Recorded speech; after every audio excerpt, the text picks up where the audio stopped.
Hey guys, David and Laurel here. Today we're going to be answering some common questions we get about kitchen design.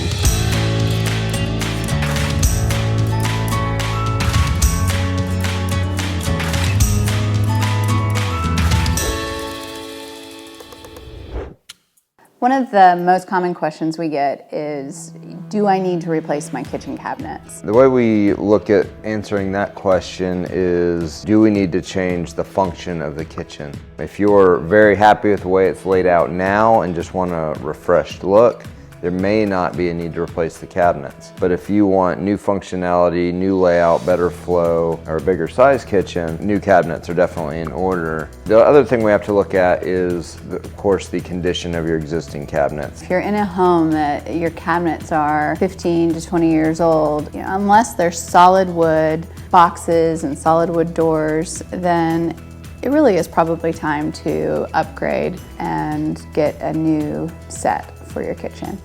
Another common question we get is, should we use quartz countertops or natural stone countertops in our new kitchen? I really like to answer this question. If you are cooking with anything that stains, I really would advise you to not put a natural stone in your kitchen. Natural stone is porous and can scratch and stain easily.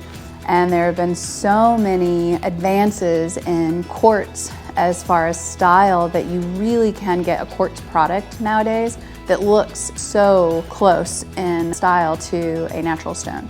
And it's antimicrobial. You're not having to seal it every couple of years and really baby it. It just ends up being like a really great workhorse for you. So another common question our clients ask us is it more efficient to do doors or drawers in a kitchen? What kind of things are you storing in your kitchen? What type of cooking do you do? Typically, you get a lot more efficient storage space with drawers. We've all been through opening up the cabinet and needing the thing in the very back corner, and you have to pull everything out, put it all back in just to get that one thing. So having nice deep drawers really alleviates that problem. Up top, absolutely. Doors are amazing. We really like to put in 14-inch deep cabinets instead of the typical 12-inch. Really allows you to really use your space fully. But there are a million different types of cabinet inserts out there that lift up mixers, cookie sheet dividers. So we really evaluate all that to answer that question of doors versus drawers. Another question that is one of my favorites is, how important is a vent hood in a kitchen? It really helps to keep your kitchen clean and to keep the air quality in your home fresh. What you want to do is actually about 20 minutes before you're going to start cooking on your cooktop or your oven is turn on the vent hood. It creates a negative pressure in the room, so it's actually going to draw all the fumes and aromas and everything up and out the house. If you're like me and you ever burn something on the cooktop, it's great because you've already got that negative pressure. It draws the smoke up. You can just kick it up on high and avoid smoking out the house. And you leave it on for about 15 minutes, 20 minutes after you're done cooking. That will completely solve the problem of waking up the next morning and smelling the bacon that you cooked the night before in the house. A big question that we get is, how do I make my kitchen larger?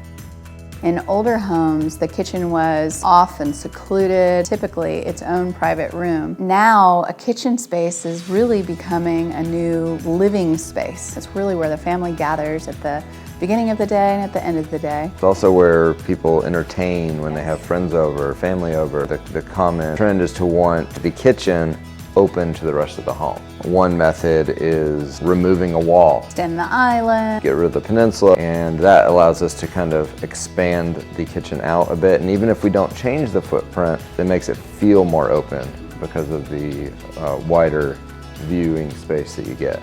Another area we look at when we consider where we could expand the kitchen is the breakfast room.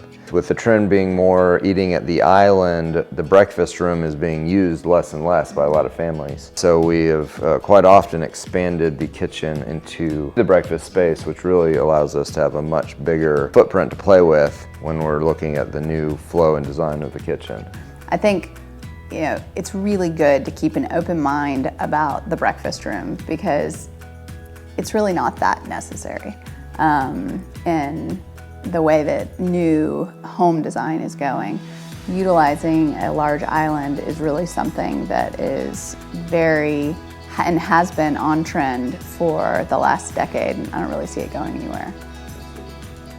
We hope you guys found this tip helpful. If you did, please like, subscribe, turn on notifications, and stay tuned for more.